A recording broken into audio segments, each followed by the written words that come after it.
This is part one of a series of lectures on the English novel. This lecture traces the emergence of the novel as a literary form, examining how it develops gradually out of earlier prose traditions rather than from a single origin. The focus here is on why the novel resists fixed definition, how it distinguishes itself from romance and allegory, and how realism, ordinary life, and new reading publics shape its early formation. The novel is a relatively new literary form, shaped by specific social conditions rather than inherited classical models. Unlike epic or tragedy, which are historically anchored in recognizable traditions, the novel appears piecemeal and retrospectively, assembled out of several strands of prose writing rather than inaugurated by a decisive moment or genre law. It's a historically adaptive form that changes shape and responds to social conditions rather than obeys fixed formal constraints.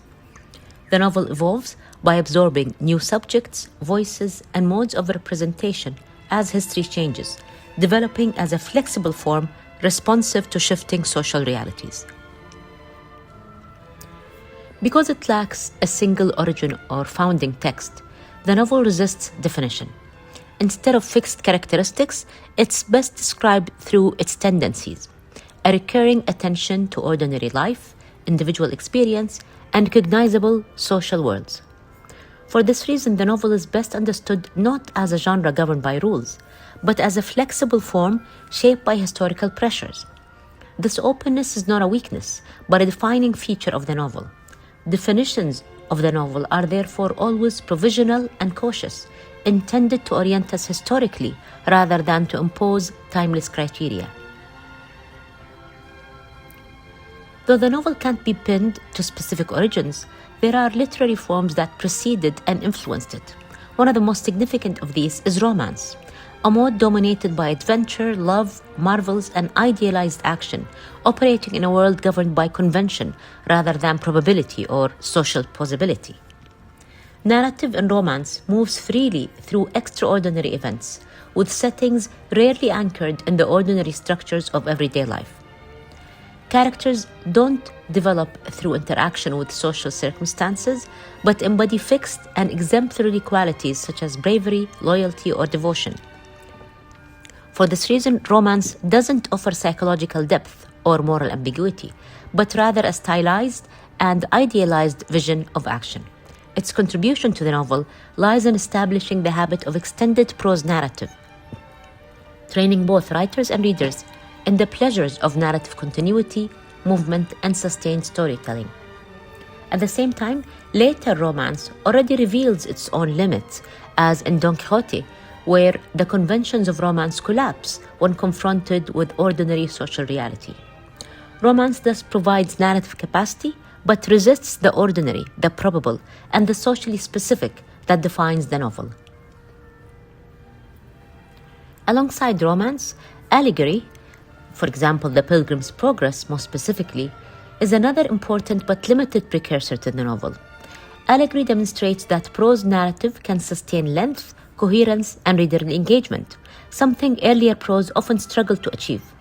It possesses vivid concreteness and strong narrative direction, showing how prose story can move steadily forward and hold the reader's attention across an extended work. In this sense, allegory contributes a crucial technical lesson. Prose can indeed carry sustained narrative weight without relying on verse or classical form. At the same time, allegory remains fundamentally different from the novel in its conception of character and meaning. Allegorical figures don't exist as socially particular individuals, but are designed to embody moral or spiritual ideas. Their actions are significant not because they arise from social interaction or personal history, but because they illustrate abstract truth. Like romance, allegory prepares the ground for the novel by demonstrating what prose narratives can do, but it doesn't yet perform the work that the novel will come to define.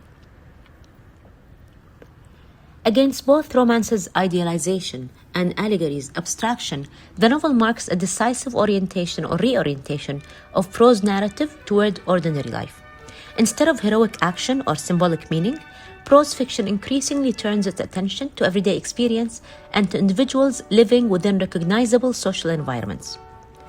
This shift involves a new interest in the particular rather than the exemplary.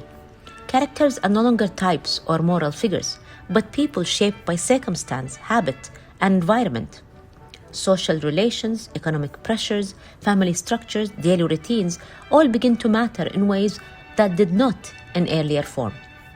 Human life becomes the primary subject of prose narrative, rooted in social reality rather than in moral abstractions or imaginative idealization.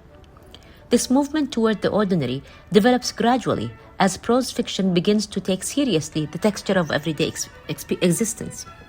The novel thus emerges as a form capable of representing how people live, not how they ought ideally to act or what they symbolically represent.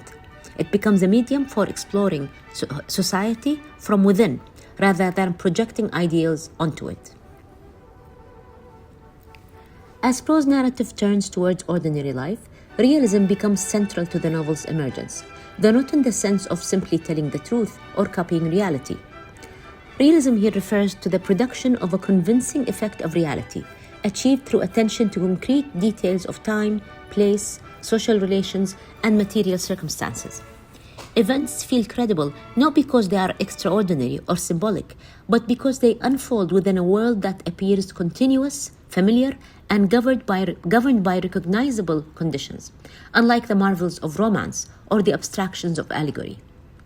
Realism depends on specificity, daily routines, spatial settings, economic pressures, sequences of cause and effect that mirror how life is experienced over time. Characters are no longer insulated from circumstances. They are shaped by labor, environment, social position, and chance. Realism thus organizes experience so that it appears intelligible and coherent. What the novel develops is a way of making lived experience narratable, continuous rather than episodic, plausible rather than idealized, and socially grounded rather than exemplary. These formal developments are inseparable from broader historical and cultural changes that reshape who reads prose fiction and what it is expected to represent. The emergence of the novel is closely tied to the expansion of literacy and the growth of a middle-class reading public whose experience is shaped by work, family life, social mobility, and private interiority rather than heroic or aristocratic ideals. Writers increasingly address readers who recognize themselves as individuals embedded in economic and social networks, and who expect narrative to reflect the texture of their own lives. This shift helps explain the novel's sustained attention to ordinary experience, to personal development, and to moral decision-making over time. The rise of print culture further supports prose as the dominant medium, encouraging forms such as journalism, travel writing, memoir, and moral narratives, all of which contribute techniques and expectations to the emerging novel. Because prose fiction lacks a fixed classical model, it remains adaptable, absorbing these forms without formal restrictions. The novel thus emerges not through invention, but through pressure, a response to new readers, to new social realities, and to new ways of understanding individual life within society. In this early stage, prose fiction has not yet achieved formal unity, and what emerges instead is a mixed field of writing practices that borrow authority from non-literary modes of discourse.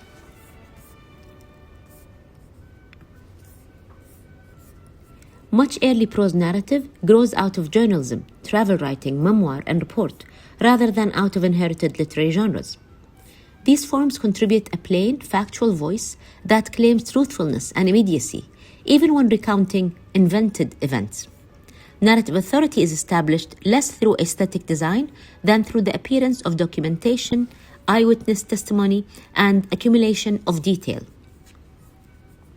This helps explain why early prose narratives often present themselves as true histories, as genuine memoirs or discovered documents.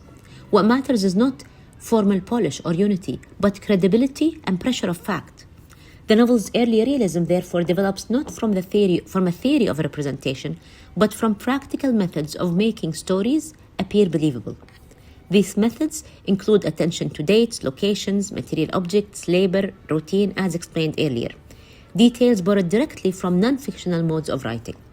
At the same time, this reliance on factual voice produces loose episodic structures since these prose forms are not designed for artistic coherence. This lack of unity isn't a failure, but a condition that allows prose fiction to experiment freely. The novel begins here as a hybrid form, drawing narrative energy from public discourse and social documentation before it becomes a self-conscious literary art. In conclusion, these developments show that the novel emerges through adaptation rather than design. It draws narrative capacity from romance, technical continuity from allegory, and credibility from non-literary prose forms, while redirecting all of these toward their presentation of ordinary life. Its realism is not a claim to truth, but a method of organizing lived experience into continuous socially grounded narratives. Shaped by expanding literacy, middle-class readership, and print culture, the novel becomes the dominant form for exploring individual experience within social reality. From the outset, the novel is defined less by formal rules than by its openness, flexibility, and responsiveness to historical change. For more information or a more detailed account, refer to the text shown on the screen.